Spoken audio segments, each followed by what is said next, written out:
नमस्कार साथियों, आप सबका मेरे YouTube चैनल पर स्वागत है।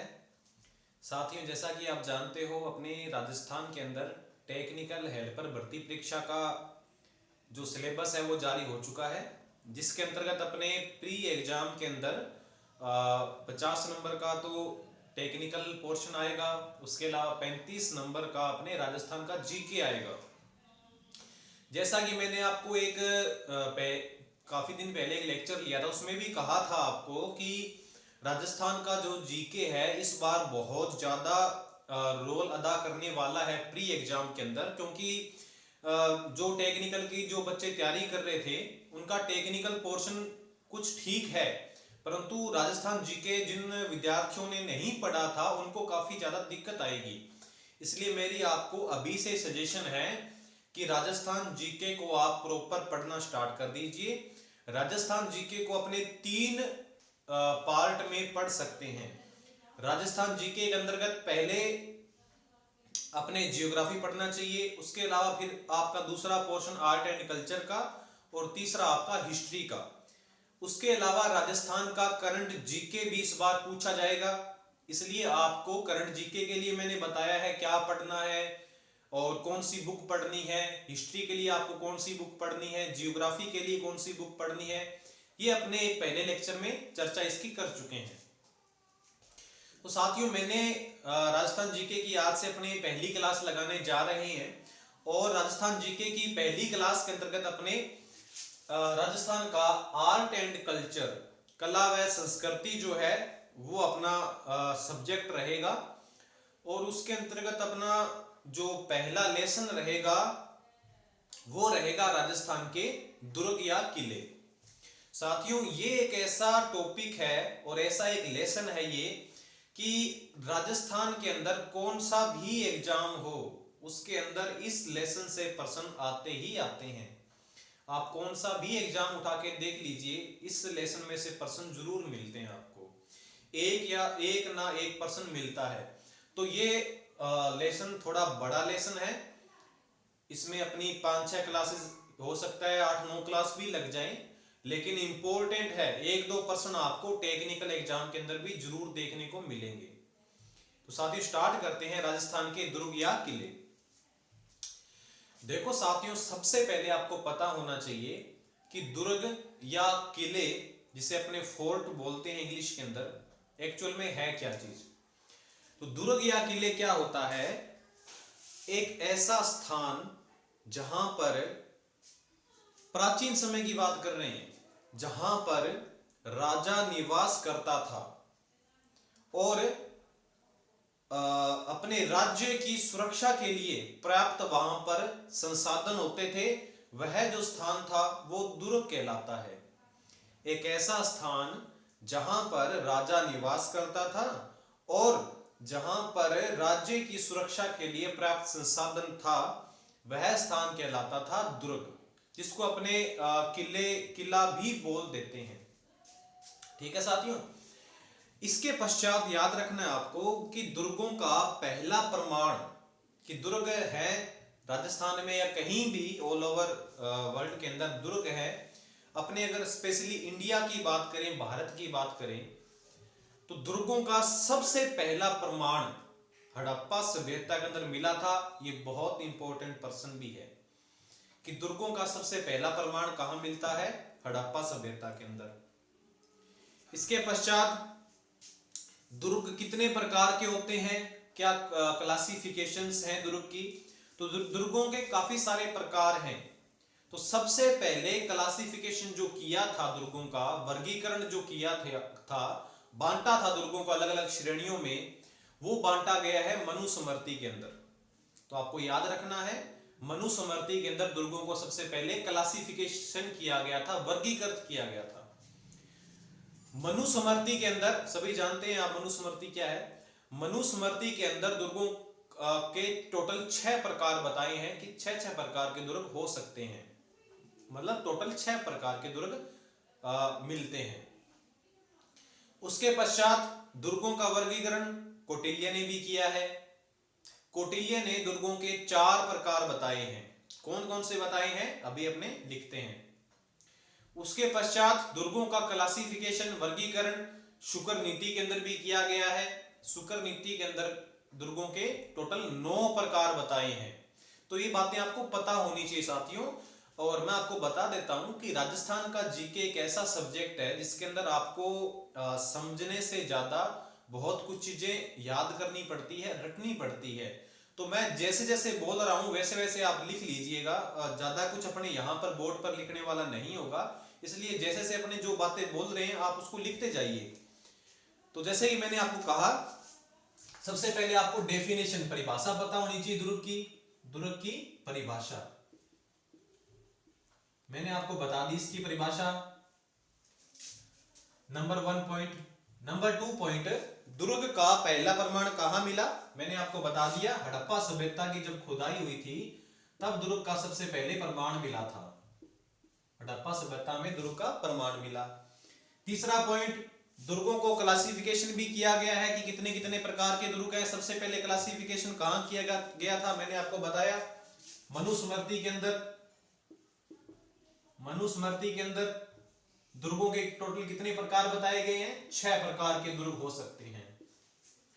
उसके पश्चात 4 नंबर, दुर्गों का क्लासिफिकेशन कौटिल्य ने भी किया है।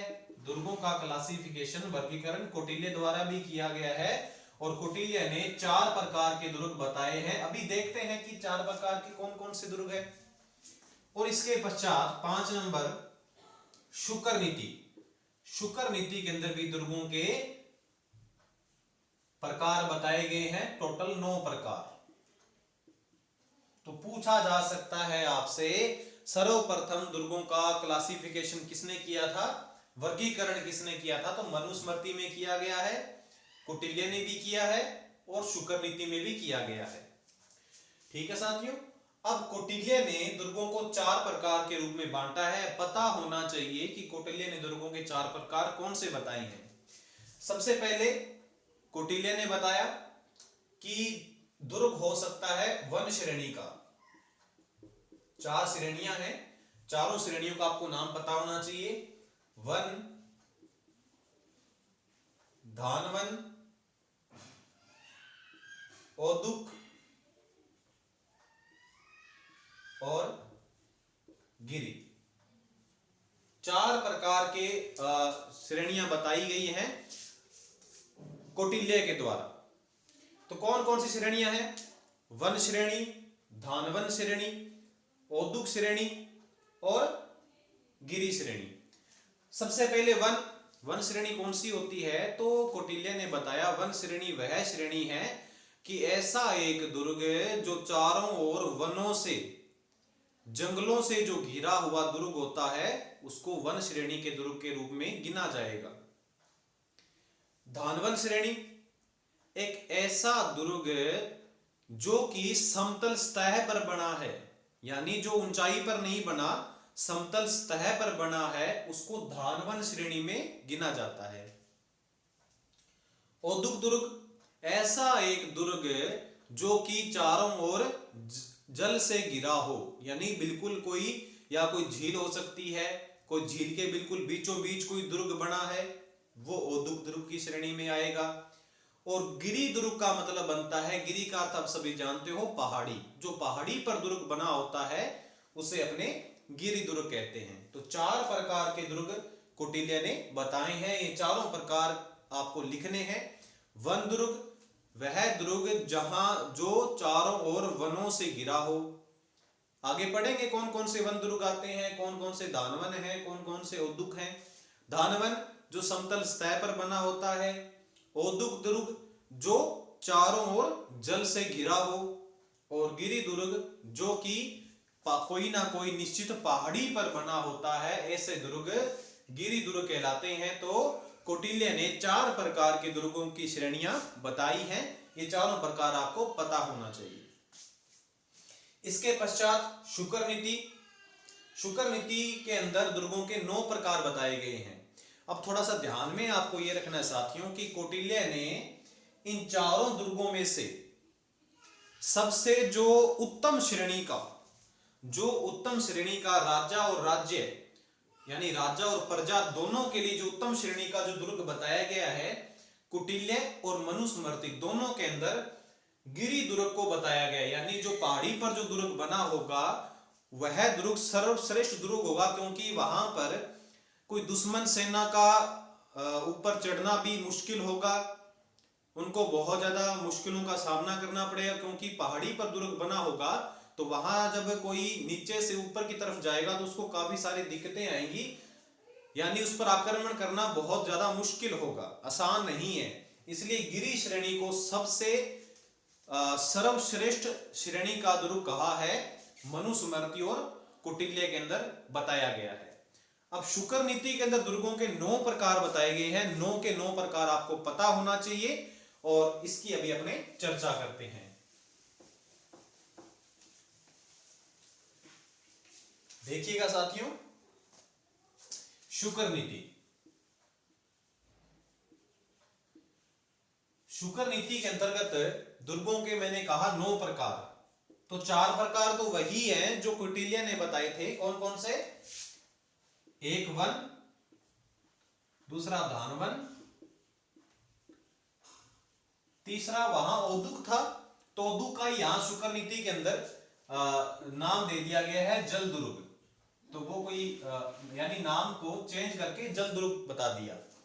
और एक दुर्ग है वो जो गिरि दुर्ग, तो 4 दुर्ग वहां थे श्रेणियां, और 4 श्रेणियां यहां है शुकर नीति के अंतर्गत। 5वीं जो श्रेणी है जो शुकर नीति के अंदर बताई गई है, याद रखिएगा साथियों, पारिक दुर्ग। 6 नंबर पारिक दुर्ग, यानी पारिक प्रकार का दुर्ग हो सकता है। 7 नंबर सैन्य दुर्ग, सैन्य। और 8 नंबर साहे दुर्ग। और एक जो श्रेणी बच गई वो बच चुकी है एरण। तो टोटल 9 श्रेणियों को बताया गया है शुकर नीति के अंतर्गत। अब बहुत सारे कंपटीशन एग्जाम के अंदर जब राजस्थान के दुर्गों से प्रश्न आते हैं तो ये पूछा जाता है कि बहुत सारे किलों का नाम दे दिया जाएगा, जैसे मेहरानगढ़ कौन सी श्रेणी का दुर्ग है, या ऐसा पूछा जा सकता है कि निम्नलिखित में से पारिद श्रेणी का दुर्ग कौन कौन से हैं। तो इस प्रकार से आपको पता होना चाहिए इन सब का पहले तो अर्थ क्या होता है। इन चारों का तो अपने मीनिंग समझ चुके हैं। पारिद दुर्ग, पारिक दुर्ग, सैन्य, साहे और एरण का अपने अभी अर्थ समझते हैं। पारिद दुर्ग का मतलब ये बनता है एक ऐसा दुर्ग जिसके चारों ओर परकोटा हो, यानी चारों तरफ एक इस प्रकार से परकोटा दीवारों के रूप में बना हो और बीच में दुर्ग हो और चारों ओर इस प्रकार से दीवार से घिरा हो, परकोटे से घिरा हो, वह दुर्ग पारिद दुर्ग कहलाता है। साथियों मैं परिभाषा आपको नहीं लिखवाऊंगा, यहां बोर्ड पर लिखवाने का मतलब नहीं है, बोल रहा हूं इसका मतलब आपको लिख लेना चाहिए। पारिक दुर्ग एक ऐसा दुर्ग जो कि जिसके चारों ओर खाई बनी हो, याद कर सकते हो, पारिक है जिसके चारों ओर खाई हो। सैन्य दुर्ग एक ऐसा दुर्ग जिसमें सेना निवास करे।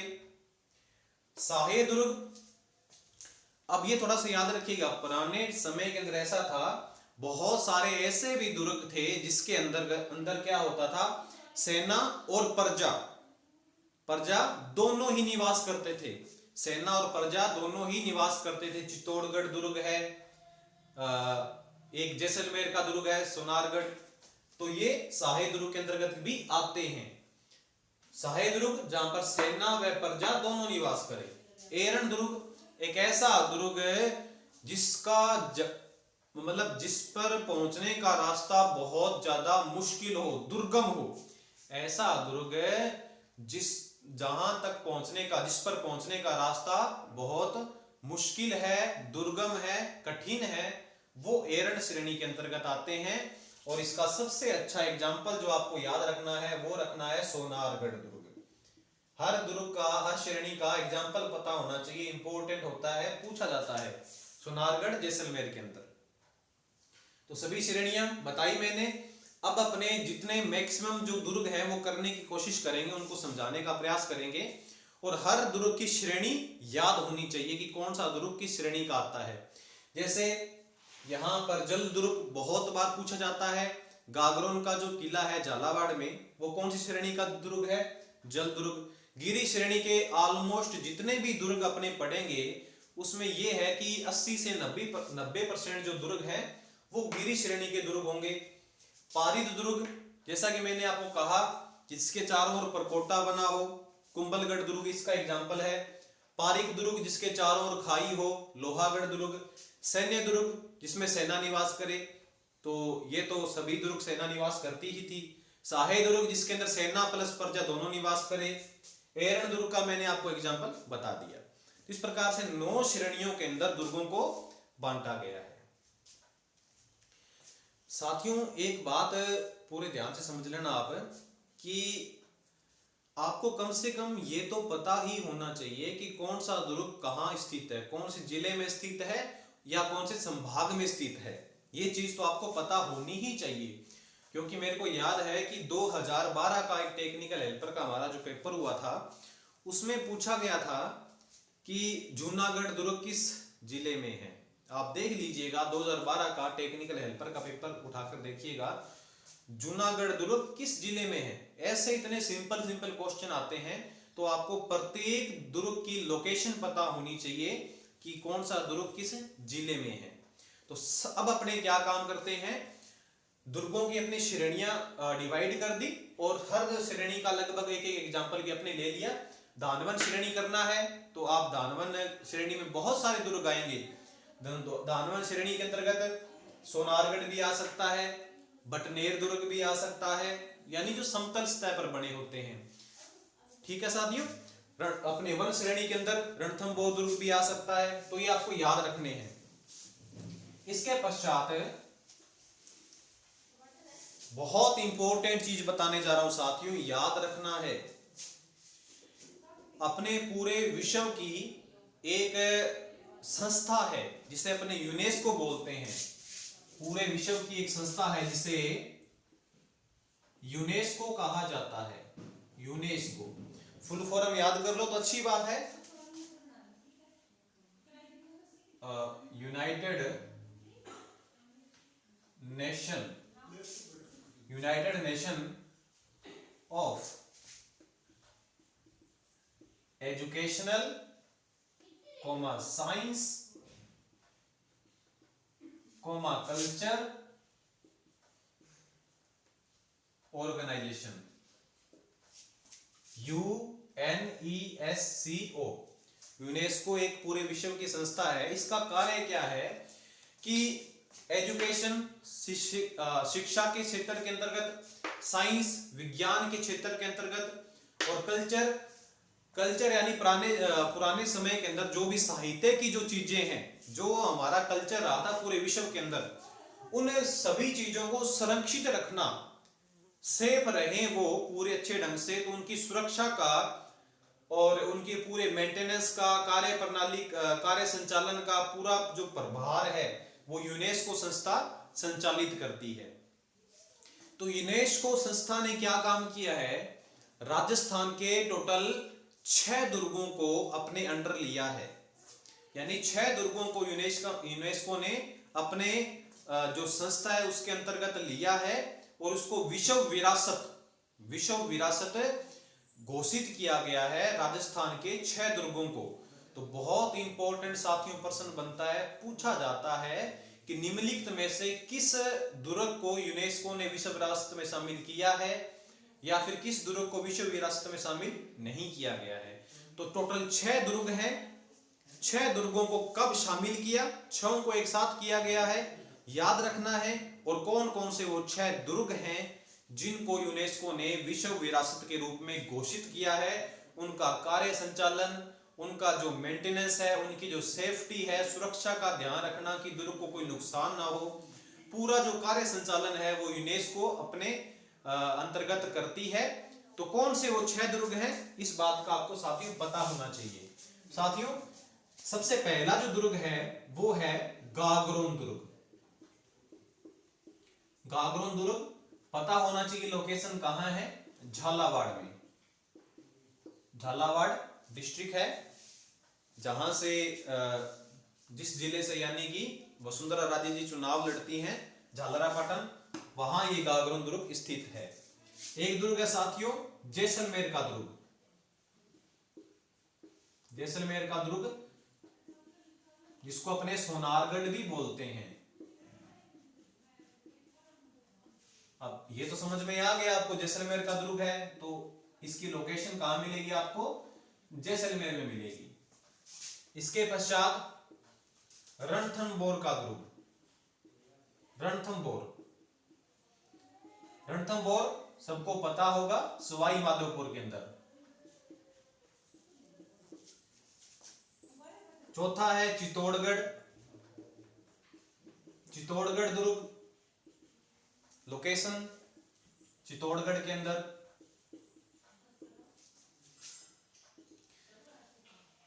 कुंभलगढ़ दुर्ग है, कुंभलगढ़ दुर्ग राजसमंद के अंदर। और छठा और अंतिम जो दुर्ग है आमेर दुर्ग जो कि जयपुर में स्थित है।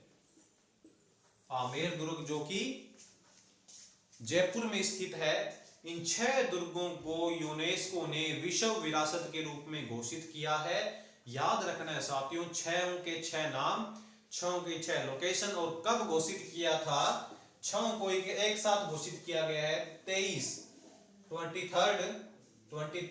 जून 2013। ये पता होना चाहिए कब घोषित किया गया। 23 जून 2013 को राजस्थान के 6 दुर्गों को यूनेस्को ने विश्व विरासत के रूप में घोषित किया है। अब कई साथियों को ये नाम याद नहीं रहते कि कौन सा दुर्ग कहां है, या कौन से दुर्ग को यूनेस्को ने शामिल किया है। तो इसके लिए एक ट्रिक बता देता हूं, इसको आप ऐसे याद कर सकते हो, गाजर, चीकू, आम। गाजर, चीकू, आम। गा से गागरोन, जय से जैसलमेर, रै से रणथंबोर, ची से चित्तौड़गढ़, कू से कुंभलगढ़ और आम से आमेर। तो टोटल 6 दुर्ग आ जाएंगे जिनको यूनेस्को ने विश्व विरासत के रूप में घोषित किया था 23 जून 2013 को। तो याद रखना है ये 6 दुर्ग कौन कौन से हैं। तो साथियों कम से कम आपको ये 6 दुर्गों के बारे में पूरे विस्तार से हर एक बात पता होनी चाहिए कि कौन सा दुर्ग कहाँ स्थित है, किस श्रेणी का दुर्ग है, उसके अंदर क्या कुछ महल है, या कोई तालाब है, या उसमें कोई ऐतिहासिक कोई घटना घटी हुई है जो इंपॉर्टेंट है। तो सभी 6 के 6 दुर्ग के बारे में आपको प्रत्येक बात पता होनी चाहिए। और साथियों उसके अलावा बहुत सारी और भी बातें हैं, वो भी पता होनी चाहिए। तो आज अपने क्या काम करते हैं, देखते हैं कितने दुर्ग अपने कर पाएंगे लास्ट तक 1 घंटे की क्लास के अंदर। तो अपने इसके अंदर जैसलमेर का जो किला है, सोनारगढ़ किला, इसको अपने स्टार्ट करते हैं। और इसके अंदर क्या कुछ जो ऐतिहासिक जो वस्तुएं हैं, ऐतिहासिक जो घटनाएं घटी हैं, तालाब कौन कौन से हैं, इसके अंदर कौन कौन से मंदिर हैं, कौन कौन से महल है, सारा कुछ अपने जैसलमेर दुर्ग के बारे में भी करते हैं। तो नंबर 1 रहेगा आज का अपना जो दुर्ग रहेगा वो रहेगा जैसलमेर का दुर्ग। या इससे पहले एक बात आप और भी सीख सकते हो जो कि पूछी जाती है, बेसिक चीज है। एक ऐतिहासिक व्यक्ति है जिनका नाम है टी.एच. हैंडले। टी.एच. हैंडले, इन्होंने राजस्थान की जो आकृति है वो पतंगाकार बताई है। पतंगाकार यानी राजस्थान जो है वो इस प्रकार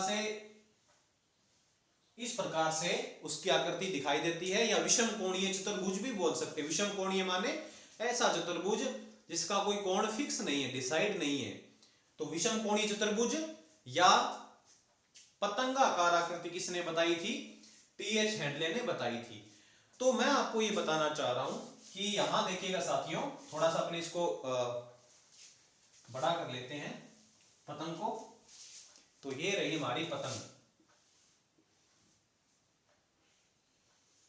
यानी राजस्थान की जो आकृति है वो इस प्रकार से अपने बनाना चाह रहे हैं। आप सभी जानते हो ये उत्तरी दिशा होती है, ये दक्षिणी दिशा है, ये पूर्वी दिशा है और ये पश्चिमी दिशा है। साथियों कम से कम जब राजस्थान जीके आप स्टार्ट करो पढ़ना तो कम से कम आपको ये पता होना चाहिए कि राजस्थान के अंदर कौन सा डिस्ट्रिक्ट कहाँ लोकेट है, कहाँ वो स्थित है, ये आपको पता होना चाहिए। राजस्थान मैप के बारे में पूरा नॉलेज होना चाहिए। तो साथियों उत्तर के अंदर जो अपना राजस्थान का जो दुर्ग मिलेगा आपको, वो दुर्ग मिलेगा भटनेर दुर्ग। भटनेर दुर्ग उत्तर दिशा के अंदर। इसी प्रकार पूर्वी दिशा के अंदर आपको मिलेगा, वो मिलेगा लोहागढ़, जो कि कहां है, भरतपुर के अंदर। ये भटनेर दुर्ग कहां है, हनुमानगढ़ के अंदर। इसके पश्चात दक्षिण के अंदर बहुत ऐतिहासिक दुर्ग चित्तौड़गढ़ दुर्ग, और पश्चिम के अंदर सभी जानते हैं हमारा जो दुर्ग है वो है सोनारगढ़, जो कि कहां स्थित है, जैसलमेर के अंदर। ठीक है साथियों, तो चार जो दुर्ग हैं उत्तर, पूर्व, दक्षिण और पश्चिम, और इसके बिल्कुल बीच के अंदर, बिल्कुल राजस्थान के बीच के अंदर एक दुर्ग है अजमेर जिले के अंदर, तारागढ़ दुर्ग। साथियों तारागढ़ दुर्ग राजस्थान के अंदर दो हैं, एक बूंदी में भी है और एक अजमेर में भी है। तो ये अपने जो बात कर रहे हैं ये स्पेशली अजमेर की बात कर रहे हैं अपने। तो ये तारागढ़, तो अपने ये सीखना चाह रहे हैं कि नॉर्मल सा एक क्वेश्चन बन जाता है कि उत्तरी सीमा का प्रहरी दुर्ग कौन सा है, या उत्तरी सीमा का रक्षक दुर्ग कौन सा है, या उत्तरी सीमा का प्रवेश द्वार दुर्ग कौन सा है। ठीक है, तो ये जो तीनों बात लिखी अपने, प्रहरी, प्रहरी का मतलब रक्षा करने वाला, इसलिए रक्षक भी बोल देते हैं, प्रवेश द्वार भी बोल देते हैं। ये तीनों चीजें आपको ध्यान रखनी है साथियों। तो उत्तरी सीमा का प्रवेश द्वार या प्रहरी या रक्षक वो दुर्ग है भटनेर। इसी प्रकार पूर्वी सीमा का प्रहरी, रक्षक या प्रवेश द्वार पूछा जाए तो लोहागढ़ बताइएगा, दक्षिण का पूछे चित्तौड़गढ़ और पश्चिम का पूछे तो सोनारगढ़, और मध्य का पूछा जाए कि राजस्थान का मध्यवर्ती दुर्ग कौन सा है तो तारागढ़ दुर्ग है अजमेर जिले के अंदर, जिसने राजस्थान के अंदर सर्वाधिक देशी आक्रमण झेले हैं, वो दुर्ग तारागढ़ है। क्योंकि बिल्कुल बीच में, एकदम बिल्कुल बीच में है, तो सबसे ज्यादा देशी जो युद्ध है वो इस तारागढ़ दुर्ग ने झेले हैं। स्पेशली हर दुर्ग की अपने बात करेंगे, लेकिन एक नॉर्मल सी जानकारी है, ये बात आपको पता होनी चाहिए। इसके पश्चात अब अपने करते हैं नंबर 1 दुर्ग सोनारगढ़ दुर्ग, जो कि पश्चिमी सीमा का प्रहरी है। तो नंबर 1 पहला जो दुर्ग का अपने नाम है वो है सोनारगढ़ दुर्ग।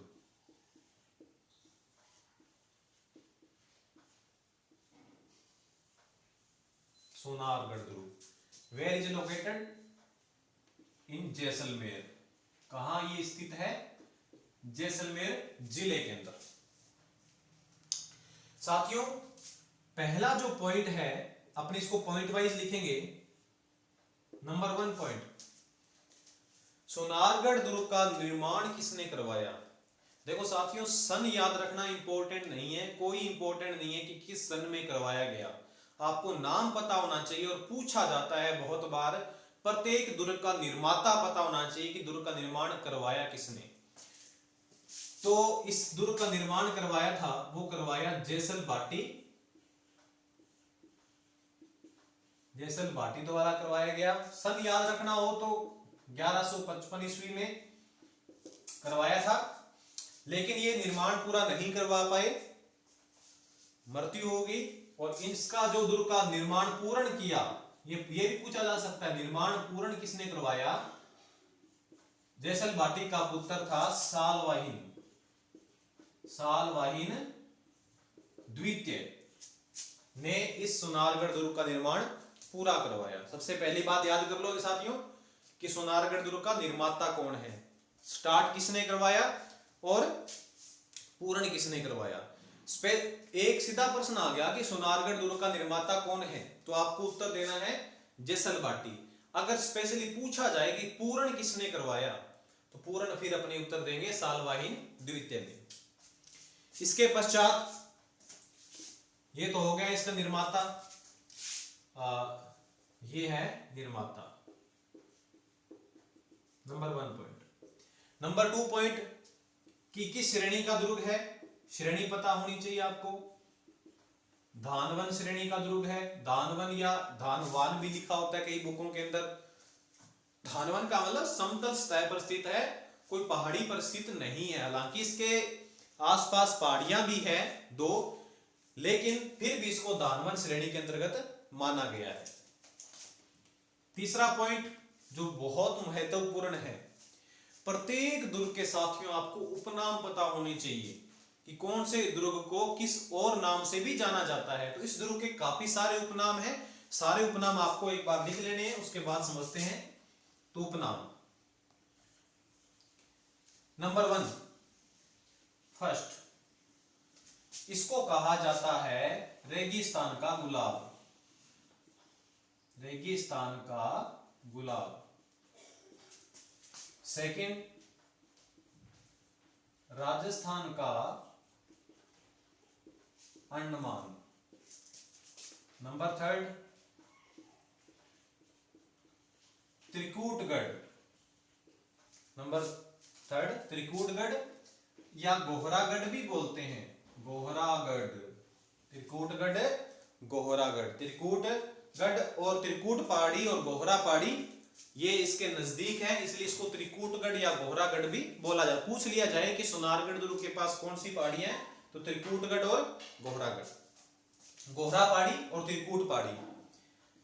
इसके अलावा इस दुर्ग को याद रखिएगा स्वर्णगिरी कहा जाता है, इस दुर्ग को स्वर्णगिरी कहा जाता है। स्वर्णगिरी क्यों कहा जाता है, क्योंकि ये पीले पत्थरों से निर्मित है और गर्मी के दिनों में जब इस पर धूप पड़ती है, धूप का तेज प्रकाश पड़ता है, तो ये सोने की भांति चमकता है, इसलिए इसका नाम है स्वर्णगिरी।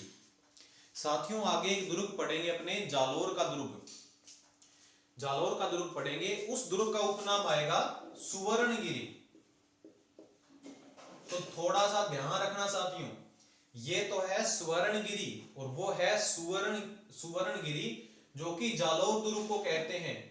तो यहां आप नोट लगा के लिख सकते हो कि नोट लगा के क्या लिखना है कि सुवर्णगिरी दुर्ग जालोर दुर्ग को कहा जाता है, जबकि स्वर्णगिरी दुर्ग जैसलमेर का जो किला है सोनारगढ़ उसको कहा जाता है। फिर इसका एक उपनाम अपने और भी बोल सकते हैं, जो कि अभी अपने पढ़ा भी था, पश्चिमी सीमा का प्रहरी या रक्षक या प्रवेश द्वार। यानी प्रवेश करना है पश्चिम दिशा से राजस्थान में, तो सबसे प्रथम जो दुर्ग मिलेगा आपको सोनारगढ़ मिलेगा। तो आप इसको लिख सकते हो पश्चिमी सीमा का प्रहरी, पश्चिमी सीमा का प्रहरी। राजस्थान का अंडमान क्यों बोला, क्योंकि जिस प्रकार राजस्थान जो अंडमान जो द्वीप है वो समुद्र के बिल्कुल बीचों बीच स्थित है, उसी प्रकार से ये जो सोनारगढ़ है ये पूरे रेगिस्तान के बिल्कुल बीचों बीच स्थित है, इसलिए इसका नाम दिया गया राजस्थान का अंडमान। ठीक है साथियों, रेगिस्तान का गुलाब समझ ही गए, रेगिस्तान के अंदर स्थित है। तो ये 4-5 जो इसके उपनाम है ये बात भी आपको पता होनी चाहिए। इसके पश्चात इसकी विशेषताएं पढ़ते हैं, ये आप इसको सारा नोट कर लीजिएगा। इसकी विशेषताएं पढ़ते हैं कि इस दुर्ग की क्या क्या विशेषताएं हैं। देखिए साथियों, ये जो दुर्ग है, ये जो सोनारगढ़ जो दुर्ग है, इसकी जो आकृति है वो घाघरे नुमा दिखाई देती है। यानी घाघरा जिस प्रकार से आकृति होती है उसी प्रकार से इसकी आकृति है, इसलिए इस दुर्ग को घाघरा कोट या कमर कोट भी कहा जाता है। याद रख लीजिएगा, इस दुर्ग का एक उपनाम और भी लिख सकते हो,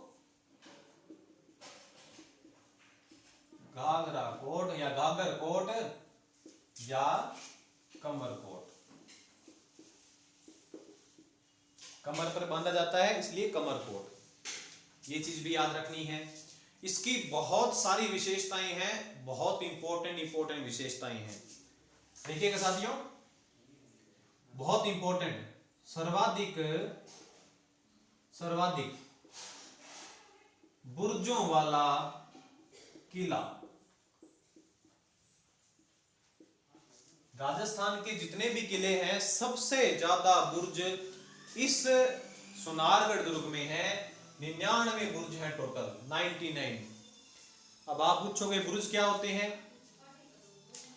किले के अंदर एक ऐसा स्थान है जहां पर सेना तैयार रहती है या जहां पर सेना तैनात रहती है, जहां पर सेना रहती है पर्टिकुलर वो स्थान। देखो साथियों, दुर्ग के अंदर राजा भी निवास करता है, राजा की रानियां भी निवास करती थी और कई दुर्गों में प्रजा भी निवास करती थी, अभी अपने पढ़ेंगे, प्रजा भी निवास करती थी। लेकिन एक ऐसा स्थान जहां पर सेना निवास करे, सेना तैनात रहे, सेना निवास करे, वो स्थान कहलाता है बुर्ज। और इस दुर्ग के अंदर 99 बुर्ज है। तो याद रखना, सर्वाधिक बुर्जों वाला किला सोनारगढ़ है। आगे पढ़ेंगे, बुर्ज तारागढ़ तारागढ़ जो किला है अजमेर के अंदर, उसके अंदर भी बुर्ज है, तापी बुर्ज, इमली बुर्ज, काफी सारी बुर्ज है। वो पूछा भी जाता है कि ये बुर्जें कहाँ स्थित है, तो वो तारागढ़। लेकिन यहाँ कितनी बुर्ज है? 99 बुर्ज। इसके पश्चात दुर्ग के अंदर इतनी गलियां हैं जिसकी कोई गिनती नहीं है, इसलिए इसको गलियों का किला भी कहा जाता है, गलियों का किला भी कहते हैं, क्योंकि दुर्ग के अंदर बहुत सारी गलियां हैं। इसके पश्चात जैसे जैसे बोल रहा हूं वैसे वैसे याद करते जाइए आप। इसके पश्चात यह है राजस्थान का दूसरा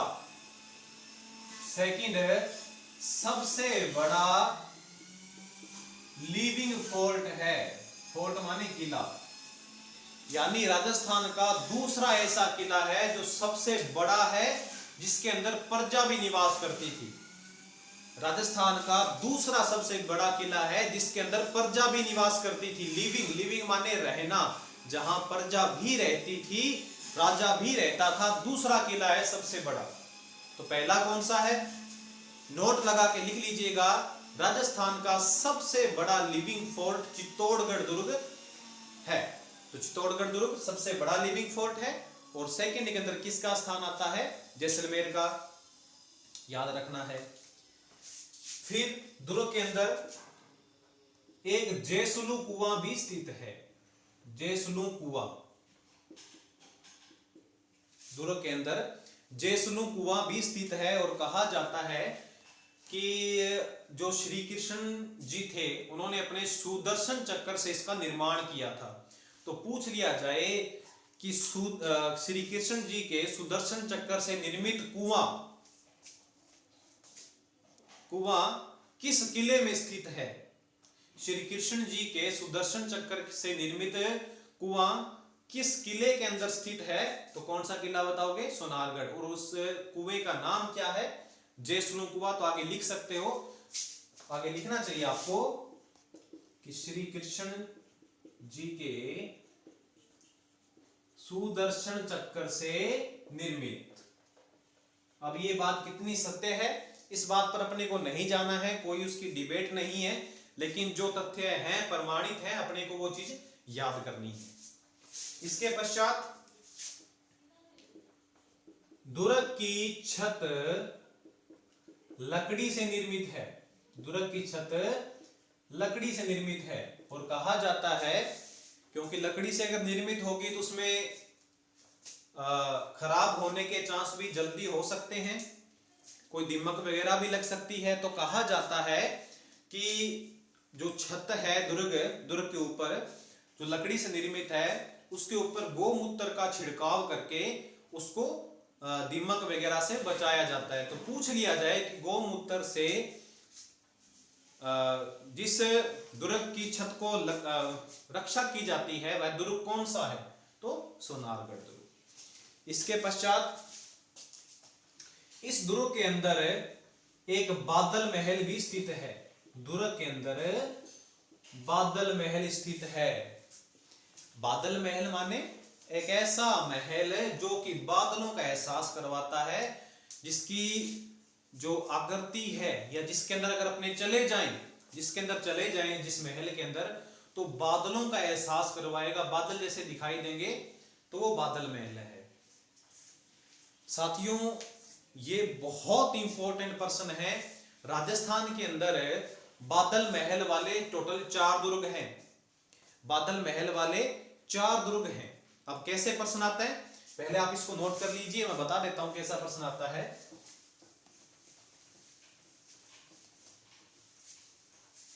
अगर पूछ लिया जाए, जैसे प्रश्न आ गया कि बादल महल स्थित है,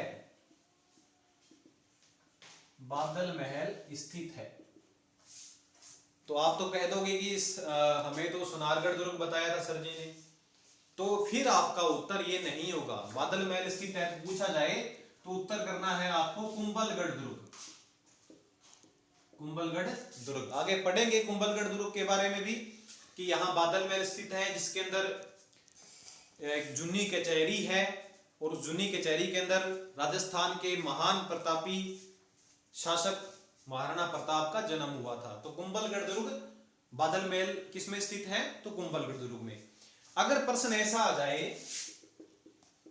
कि सोने की नक्काशी के लिए प्रसिद्ध बादल महल, जिसमें सोने की नक्काशियों से जड़ा हुआ बादल महल है, ऐसा बादल महल कौन से दुर्ग के अंदर स्थित है, तो फिर अपना उत्तर रहेगा साथियों जूनागढ़। सभी जानते हैं जूनागढ़ दुर्ग कहां पर है, बीकानेर में। इसके पश्चात तीसरा प्रश्न बनता है वास्तविक बादलों का एहसास करवाने वाला बादल महल।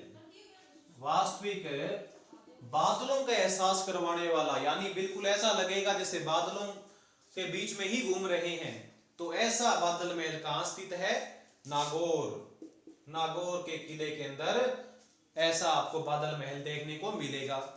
तो अपने कौन सा बादल महल पढ़ रहे हैं, सोनारगढ़ में कौन सा बादल महल है। तो अगर प्रश्न ऐसा आ जाए राजस्थान का सबसे ऊंचा बादल महल, राजस्थान का सबसे ऊंचा बादल महल, तब आपको उत्तर देना है सोनारगढ़ का बादल महल। सोनारगढ़ का बादल महल। तो ध्यान समझ में आ गया होगा कि जैसे हमने पहले लिखा था कि इसके अंदर बादल महल स्थित है, तो उस बादल महल की क्या खूबी है कि वो राजस्थान का सबसे ऊंचा बादल महल है। याद रखिएगा साथियों, प्रश्न आ जाए कि बादल महल स्थित है और ऑप्शन में सोनारगढ़ है और कुंभलगढ़ भी है, तो सोनारगढ़ उत्तर नहीं करना, आपको उत्तर करना है कुंभलगढ़। अगर ये पूछ लिया जाए स्पेसिफिक कि राजस्थान का सबसे ऊंचा बादल महल कहां है, फिर अगर कुंभलगढ़ भी है, कौन सा भी है, तब तो उत्तर आपको देना है सोनारगढ़। तो सबकी मैंने विशेषता बता दी। राजस्थान के टोटल 4 बादल महल दुर्गों में हैं, वो चारों के बारे में मैंने आपको अभी बता दिया है। इसके बाद इस सोनारगढ़ दुर्ग के अंदर क्या विशेषताएं हैं, नेक्स्ट इसकी विशेषता है साथियों कि इसके अंदर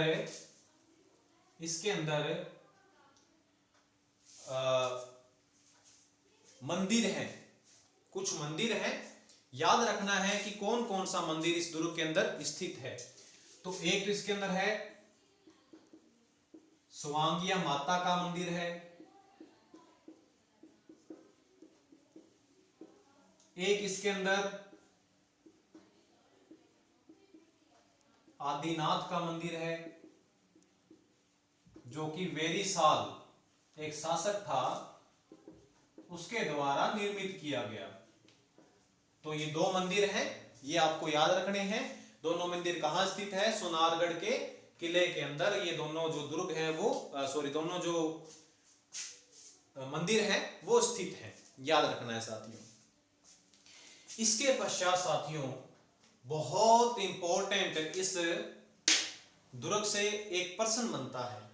क्या प्रश्न बनता है कि निम्नलिखित में से ऐसा कौन सा दुर्ग है जो कि 2.5 शाकों के लिए प्रसिद्ध है? 2.5 शाकों के लिए प्रसिद्ध दुर्ग कौन सा है राजस्थान के अंदर?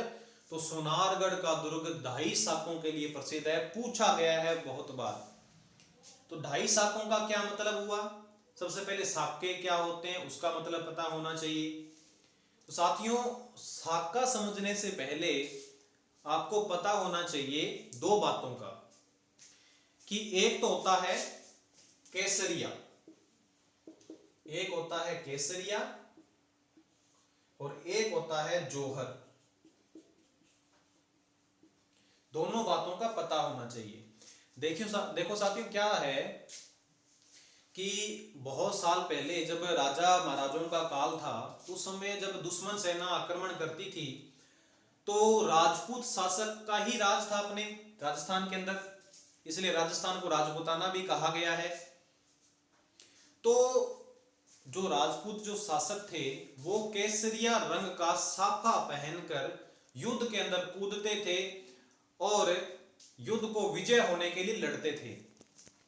इसको अपने बोलते हैं केसरिया, यानी राजपूत शासकों द्वारा, राजाओं द्वारा या जो सेना भी थी उनकी केसरिया रंग का साफा बांधकर युद्ध के अंदर लड़ती थी, इसको बोला जाता है केसरिया। अब जौहर क्या होता है? बहुत बार ऐसा हुआ है, अपने आगे पढ़ेंगे, इतिहास के अंदर भी पढ़ेंगे कि जब राजा जो होता था पर्टिकुलर कोई भी एक जिले का या एक कोई प्रांत का, एक कोई रियासत का, अगर उसकी युद्ध में मृत्यु हो जाती थी और रानियों को यह पता लग जाता था कि राजा की मृत्यु हो चुकी है, तो रानियां अपने स्त्रीत्व की रक्षा करने के लिए या तो जल के अंदर या अग्नि के अंदर कूदकर जान दे देती थी अपनी, उसे कहते हैं जौहर। यानी कि राजाओं द्वारा या शासकों द्वारा युद्ध मैदान में केसरिया रंग का साफा पहनकर कूदकर लड़ना कहलाता था केसरिया। और अगर वो वीर गति को प्राप्त हो जाते थे तो वह उनकी रानी या शासकों की स्त्रीत्व को बचाने के लिए, अपनी रक्षा करने के लिए, दूसरे दुश्मन राजाओं की सेना से अपनी खुद की रक्षा करने के लिए जल के अंदर, पर्टिकुलर उस दुर्ग के अंदर तालाब वगैरह भी होते थे, आगे पढ़ेंगे, पदमला तालाब पढ़ेंगे अपने चित्तौड़गढ़ दुर्ग के अंदर। तो दुर्गों में तालाब या फिर अग्नि के अंदर कूदकर अपनी जान दे देती थी, न्यौछावर कर देती थी जान, जिसे कहा जाता है जौहर। और जहां पर केसरिया व जौहर दोनों हो जाएं उसको कहा जाता था साका। राजस्थान में बहुत सारे दुर्गों के अंदर साके हुए हैं, आपको पता होना चाहिए। चित्तौड़गढ़ के अंदर शायद 3 साके हुए हैं। और यहाँ जो सोनारगढ़ दुर्ग की जो विशेषता है, पूछा जाता है कि इस सोनारगढ़ दुर्ग के अंदर 2.5 साके हुए हैं, 2.5 साके। अब 2.5 साकों का क्या मतलब बनता है? 2.5 साकों का मतलब साथियों ये बनता है, 2 तो साके इसमें हो गए थे, 2 साके तो इसके अंदर, एक तो अलाउद्दीन खिलजी के समय हुआ था, 2 साके तो इसमें हुए थे। लेकिन जो अंतिम जो साका था उसमें क्या हुआ साथियों? केसरिया तो हुआ। जो शासक थे, जो राजा था, वो वीरगति को तो प्राप्त हुआ, पढ़ेंगे अभी, राव लूणकरण थे, वीरगति को प्राप्त हुए, परंतु उनकी रानियों ने जौहर नहीं किया। जौहर करने से पहले ही दुश्मन जो राजा थी, दुश्मन राजा की जो सेना थी, उन्होंने उन महिलाओं को, उन रानियों को पकड़ लिया, या मानो कि उनको अपने साथ ले गए तो वो जौहर वहां पर नहीं हो पाया। तो केसरिया तो हुआ परंतु जौहर नहीं हुआ, तो उसको बोलते हैं, इसलिए अपने बोलते हैं आधा साका।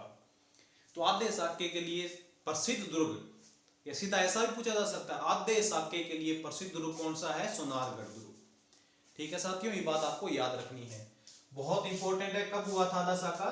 ये 1550 ईस्वी के अंदर। किस किस के बीच में हुआ था? राव लूणकरण, जो कि बीकानेर अपने सोनारगढ़ का शासक थे, और किस किस के बीच में हुआ? कंधार का शासक था एक, कंधार शासक अमीर अली शाह, अमीर अली शाह, इसके बीच में ये युद्ध हुआ, जिसके अंतर्गत राव लूणकरण की मृत्यु हो गई और केवल केसरिया हुआ, जौहर नहीं हुआ। इसलिए ये आधे साके के लिए प्रसिद्ध दुर्ग है सोनारगढ़ दुर्ग। और क्या विशेषता है सोनारगढ़ दुर्ग की? कई बार ये पूछा जाता है कि अंगड़ाई लेते हुए शेर की समान वाली आकृति वाला दुर्ग कौन सा है? जैसे शेर अंगड़ाई लेता है तो उसकी जो आकृति बनती है, वैसे ही आकृति वाला दुर्ग राजस्थान में कौन सा है? सोनारगढ़ दुर्ग। तो ये बात भी आपको पता होनी चाहिए साथियों। तो याद रखिएगा, अंगड़ाई लेते हुए शेर के समान आकृति वाला किला या दुर्ग, कौन सा दुर्ग है? सोनारगढ़ दुर्ग है। इसके पश्चात इस सोनारगढ़ दुर्ग के अंदर हाथ से लिखे हुए ग्रंथों का भंडार मिला है, हाथ से लिखे हुए ग्रंथों का भंडार मिला है, जिसे जिसे जिनभद्र सूरी ग्रंथ भंडार कहा गया है। याद रखना, पूछा जाए कि किस दुर्ग के अंदर, किस किले के अंदर हस्तलिखित किलों का हस्तलिखित ग्रंथों का भंडार मिला है, तो वह कौन सा किला है? सोनारगढ़। उसका नाम क्या दिया गया? जिनभद्र सूरी ग्रंथ भंडार। साथियों, मुख्य रूप से अपने जो सोनारगढ़ दुर्ग की जो विशेषताएं हैं, वो यही विशेषताएं हैं। क्या क्या विशेषताएं हैं, दोबारा फिर से रिपीट करिएगा। सबसे पहली बात, 1155 ईस्वी में इसका निर्माण हुआ। किसने करवाया? अपने पढ़ा जैसल भाटी ने इसका निर्माण प्रारंभ करवाया, लेकिन उनकी मृत्यु के पश्चात उनका जो पुत्र था सालवाहिन द्वितीय, 1162 ईस्वी के अंदर इसका निर्माण पूर्ण हो गया। इसके पश्चात यह कौन सी श्रेणी का दुर्ग है? तो धानवन श्रेणी का दुर्ग है।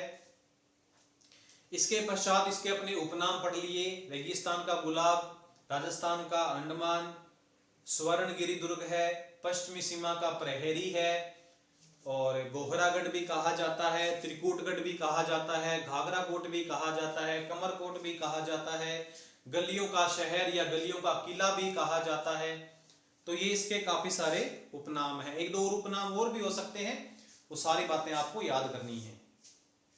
इसके पश्चात और विशेषताएं, इसके अंदर टोटल 99 बुर्ज हैं, सर्वाधिक बुर्जों वाला किला है ये। इसके पश्चात और कौन सी बातें याद करनी है आपको? इसके अंदर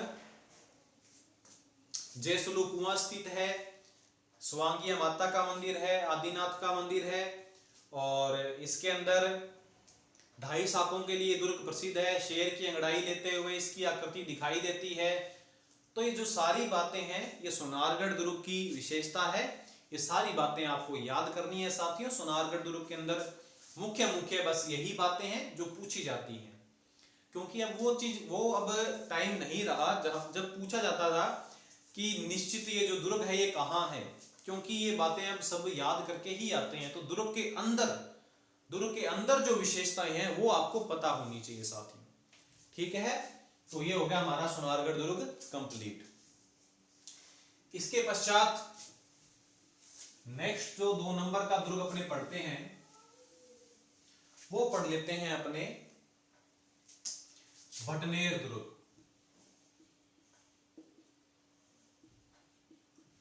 भटनेर दुर्ग कहाँ है? भटनेर दुर्ग हनुमानगढ़ डिस्ट्रिक्ट में स्थित है, हनुमानगढ़ में। इस दुर्ग के बारे में साथियों मैक्सिमम से मैक्सिमम 5 बातें हैं जो कि परीक्षा की दृष्टि से इंपॉर्टेंट है, चाहे कौन सा भी एग्जाम हो। ज्यादा कुछ इस दुर्ग के बारे में बातें याद करने लायक नहीं है। कौन कौन सी वो बातें हैं वो पता होनी चाहिए।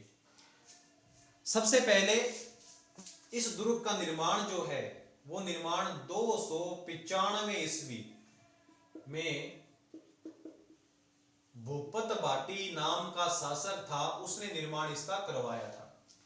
295 ईस्वी के अंदर भूपत भाटी नामक एक शासक था, इसने इस दुर्ग का निर्माण करवाया। और ये एक ऐसा दुर्ग है जो राजस्थान का सबसे प्राचीन दुर्ग है। प्रश्न आ जाए कि निम्नलिखित में से सबसे प्राचीन दुर्ग कौन सा है, तो उत्तर में आपको देना पड़ेगा भटनेर दुर्ग। तो याद करना है राजस्थान का सबसे प्राचीन दुर्ग, ठीक है। इसके पश्चात सर्वाधिक विदेशी आक्रमण झेलने वाला दुर्ग, विदेशी माने भारत का जो पर्टिकुलर जो एरिया था उससे बाहर जो विदेशों से जो आक्रमण होते थे वो राजस्थान से होते हुए जब आप, यानी आपको पता है भारत का जो राजा या भारत का जो मुख्य जो शासक होता था वो दिल्ली की गद्दी पर बैठता था।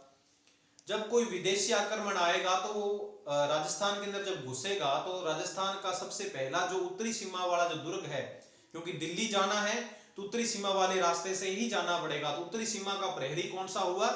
भटनेर दुर्ग। तो सर्वाधिक विदेशी आक्रमण इसी दुर्ग ने झेले हैं। इसलिए मैंने आपको तारागढ़ दुर्ग जब कहा था तो मैंने कहा था सर्वाधिक देशी आक्रमण, सर्वाधिक देशी यानी कि जो देशी जो रियासतें थी वो आपस में जब युद्ध करती थी तो सर्वाधिक जो बीच में जो दुर्ग आता था तारागढ़, तो तारागढ़ दुर्ग पर आक्रमण करके ही आगे बढ़ा जाता था। तो सर्वाधिक देशी आक्रमण सहने वाला दुर्ग तो तारागढ़ है, परंतु सर्वाधिक विदेशी आक्रमण पूछा जाए तो फिर आपको याद करना है भटनेर। तो सर्वाधिक विदेशी आक्रमण झेलने वाला दुर्ग, याद कीजिएगा साथियों इसको।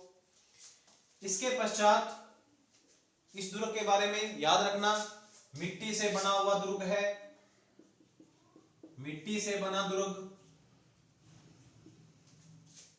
इसके पश्चात याद रखना है आपको भटनेर दुर्ग के अंदर राजस्थान का एकमात्र ऐसा दुर्ग है जहां मुस्लिम महिलाओं ने भी जौहर किया, क्योंकि राजस्थान का ऐसा कोई दुर्ग नहीं है जहां मुस्लिम महिलाओं ने जौहर किया। जौहर का मतलब आप समझ गए हो, राजपूतानाएं जो महिलाएं थी वही जौहर करती थी, परंतु एक ऐसा दुर्ग है जहां पर मुस्लिम महिलाओं ने जौहर किया, जौहर किया। पर्टिकुलर सन याद नहीं रखना आपको कब जौहर हुआ,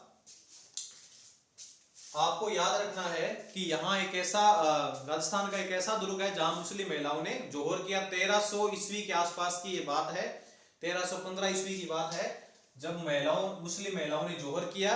और इस बात की सूचना या इस बात का पता कहां से लगता है, तो तैमूर ने तुजुक ए तैमूरी एक ग्रंथ है, किसका लिखा हुआ है? तैमूर लंग का लिखा हुआ है। इस ग्रंथ के अंदर इस बात का पता चलता है कि यहां पर मुस्लिम महिलाओं ने जौहर किया था। और उस समय शासक कौन था, युद्ध करने वाला कौन था, आक्रमण करने वाला कौन था? तैमूर लंग। ये बात आपको पता होनी चाहिए। इसके पश्चात यहां शेर खान की कब्र है, शेर खान की कब्र जो कि गयासुद्दीन बलबन का भाई था, उसकी कब्र है। और इस दुर्ग का नाम है ये जो हनुमानगढ़ है, इस हनुमानगढ़ का नाम पहले भटनेर होता था। हनुमानगढ़ का प्राचीन नाम क्या था? बटनेर था, परंतु एक शासक थे बीकानेर के एक शासक थे, उन्होंने जावता सिंह भट्टी को पराजित किया मंगलवार के दिन। यहां शासक थे बटनेर के जावता सिंह भट्टी को पराजित किया। बीकानेर के शासक थे सूरत सिंह, बीकानेर के शासक थे सूरत सिंह। इन्होंने जावता सिंह भट्टी को मंगलवार के दिन पराजित किया। इसलिए इस जो बटनेर जो जिला था, अब तो अपने जिला बोलते हैं, लेकिन जो बटनेर उस समय जो रियासत थी उसका नाम बदलकर क्या कर दिया, हनुमानगढ़। तो ये बात थोड़ी सी याद रख लेना कि जावता सिंह भट्टी को पराजित किया सूरत सिंह ने, और बटनेर का क्या नाम रख दिया, हनुमानगढ़। तो राजस्थान के महत्वपूर्ण जो 2 किले हैं, जो 2 दुर्ग हैं, वो अपने पढ़ लिए हैं। इसके पश्चात अब अपने मैक्सिमम टोटल 11-12 दुर्गों के बारे में पढ़ेंगे, और 3 या 4 क्लास के अंतर्गत अपने इसको कंप्लीट करने का प्रयास करेंगे। तो आज अपने जो पढ़ा है वो थोड़ा रिवीजन करना, आप 4-5 बार उसको पढ़ोगे तो याद हो जाएगा।